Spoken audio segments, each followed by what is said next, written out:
প্রথমেই বলে দিই, আমি কোনো ধর্মকে বড় কিংবা কোনো ধর্মকে ছোট করছি না। আমার কাছে হ্যালো ফ্রেন্ডস, প্রত্যেকে কেমন আছো?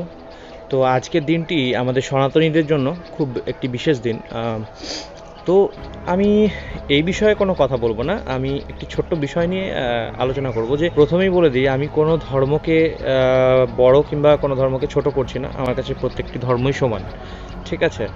তো হয় না, আমাদের এই সনাতনী ভাইরা তারা অন্য একটি সম্প্রদায়ের, তারা অন্য কি খাচ্ছে না খাচ্ছে তাদের ওপর অনেক রকম কথাবার্তা বলা হয় যে তারা এটা খাবে না সেটা খাবে না।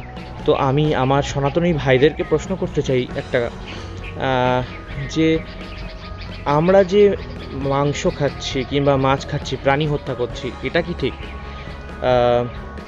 আমি কিন্তু আগেই বলে দিয়েছি যে আমি কিন্তু কোনো ধর্মকে ছোট করছি না, কোনো ধর্মকে বড় করছি না। আমার কাছে কথাটা হচ্ছে এটাই, আমি যখন নিজে প্রাণী হত্যা করছি তার বেলায় দোষ নেই, আর অন্য কেউ প্রাণী হত্যা করছে তার বেলায় আমরা কীভাবে দোষ ধরতে পারি?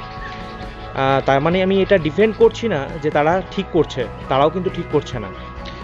অ্যাট দ্য সেম টাইম আমরাও কিন্তু ঠিক করছি না। আমরা মাছ মাংস এগুলো খাওয়ার জন্য বিভিন্ন ধরনের প্রাণীদেরকে হত্যা করছি, রাইট?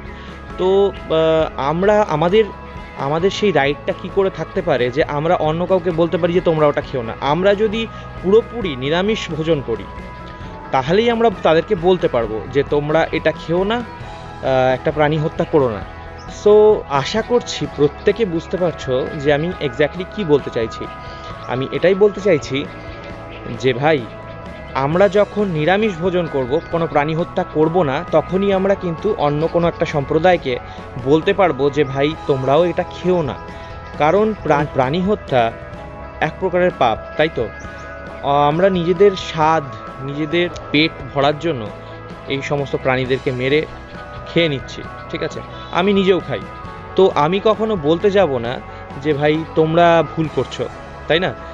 তো আমি যেদিন খাওয়া বন্ধ করতে পারবো সেদিন আমি অন্য কাউকে বলতে পারবো যে ভাই তুমিও খেও না। তো আশা করছি বিষয়টি প্রত্যেকে বুঝতে পেরেছো। যাই হোক, সবাই ভালো থেকো, সুস্থ থেকো। Thank you.